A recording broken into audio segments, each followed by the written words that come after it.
tassa. Okay, good morning, everybody.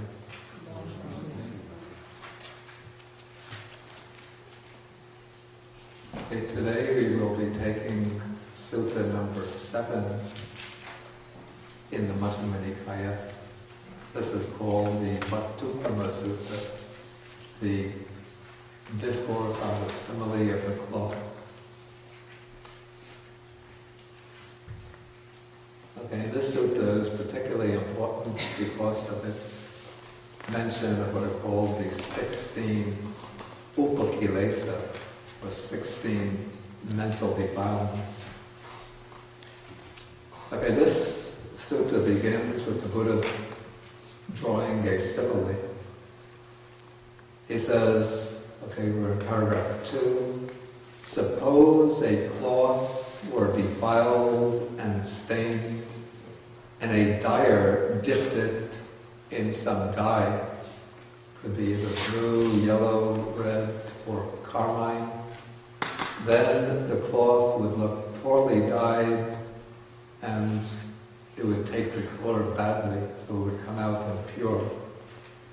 So why is that? Because of the impurity of the cloth. And so the Buddha says, when the mind is defiled, then an unhappy or a bad destination may be expected. And what's meant by a bad destination or an unhappy destination is an unhappy realm of rebirth.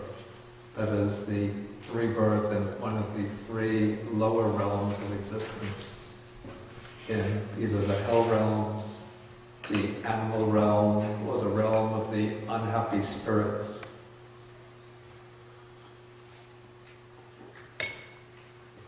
And this is because the mental defilements are usually the motivations for unwholesome karma, and it's unwholesome karma that, when it's created, accumulated, and becomes strong enough, then brings rebirth into the unhappy destinations.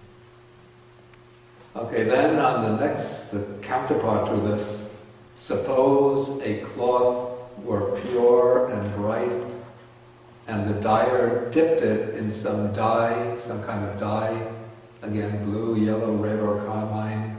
Then when the cloth is taken out, it would be well dyed and pure in color. And why is that? Because the cloth is pure, because the cloth has been thoroughly cleansed. And so too, when the mind is undefiled, a happy destination can be expected. Usually in mundane terms, a happy destination or the good destination means a good realm of rebirth. That is, rebirth as a human being under fortunate circumstances, or rebirth in one of the celestial realms. But here I think the word happy destination or fortunate destination has a broader meaning. It means not simply a fortunate realm of rebirth, but it also includes those attainments that lie beyond the realms of rebirth. That is, it could also include the attainment of the path, realization of the paths and fruits, or in other words, the attainment of nibbana. Okay, so the simile of the cloth is the way in which the Buddha opens the sutta. And now he's going to take off from that simile of the cloth by explaining how the mind is defiled and then how the mind is cleansed. And he does this by mentioning the factors that are called, in this translation is called the imperfections that defile the mind. But actually the Pali word, as you find on the handout, is chitas upakkilesa. Upakkilesa comes from the word, it's chitta, which means mind, and then we have the word kilesa, which normally means defilement. And when we have the prefix upa, sometimes upa gives a sense of minor. So these might be called the minor defilements. The major defilements would simply be greed, hatred, and delusion. And then the different branches of greed, hatred, and delusion are the upakkilesas, different combinations of greed, hatred, and delusion. So we might say different chemical compounds of these basic elements. Okay, so now the Buddha, after raising the question, what are these defilements of the mind? Now he's going to enumerate them. And they come down as 16 factors.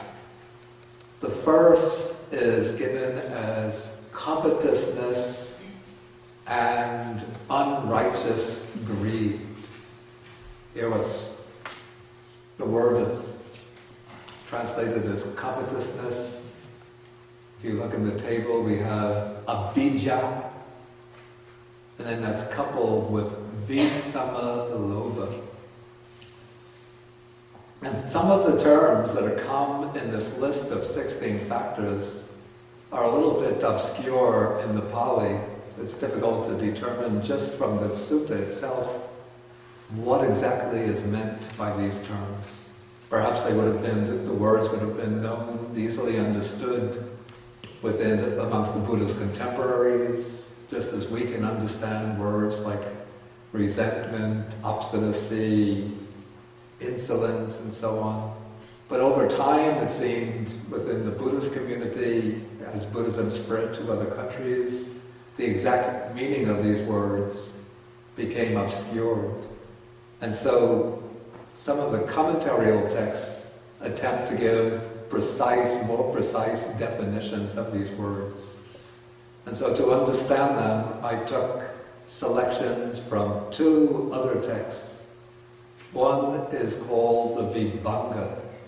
This is the book of analysis. It's the second book in the Pali Abhidhamma-pitaka. And it has one chapter towards the end of the Vibhanga, which gives detailed analysis of all the different mental defilements with sometimes long definitions of them. The other source that I drew upon is the commentary to the Majjhima Nikaya. This is called the Papancha Sutta. Okay, and so I indicate with regard to each of these defilements what is the source of the definition. So if you look at the page, the paper I gave out, finding what is the meaning here of abhijjha, translated as covetousness. So it explains, and what is the difference, the distinction between covetousness and unrighteous greed?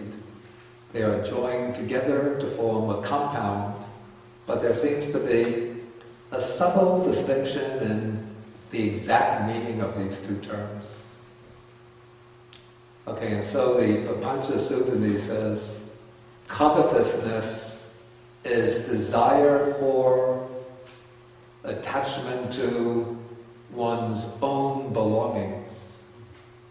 Actually, that's a little bit contradictory to the exact meaning of the English word covetousness, right?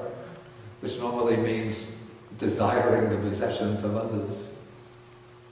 So maybe we could render abhijjha, not by covetousness, but maybe put it simply, attachment.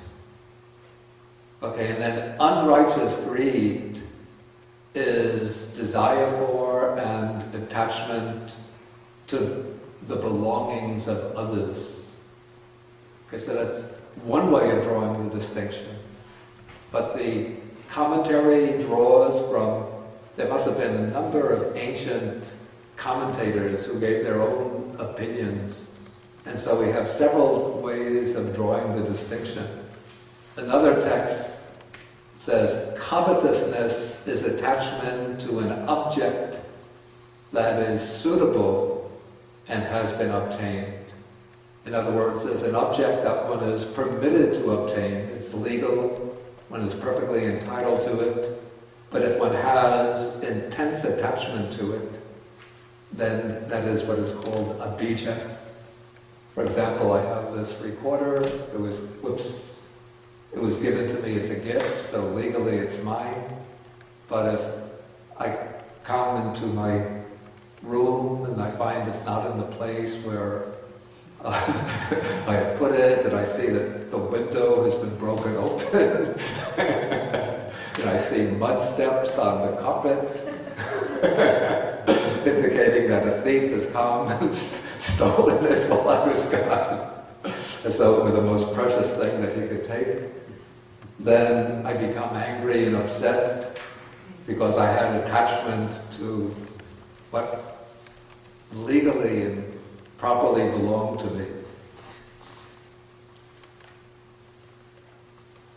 Okay, so that's covetousness, or abhijjha is an attachment to something one has obtained that one is entitled to possess. Whereas unrighteous greed is attachment, or we say it's a craving for an object that is unsuitable, not allowable, and has not been obtained. Like, I'm not satisfied with this audio recorder. I look at this nice video recorder belonging to Tuangan Monastery, and I start thinking, maybe when they lock it up in the storeroom at the night, I'll come tiptoeing up here at midnight, break into the storeroom and take it. Okay, so that's visamalobha, unrighteous greed. But then there was one elder commentator who said there is no greed that is not unrighteous, and therefore he says greed itself is covetousness in the sense of longing, and it's also unrighteous in the sense of being contrary to what is right.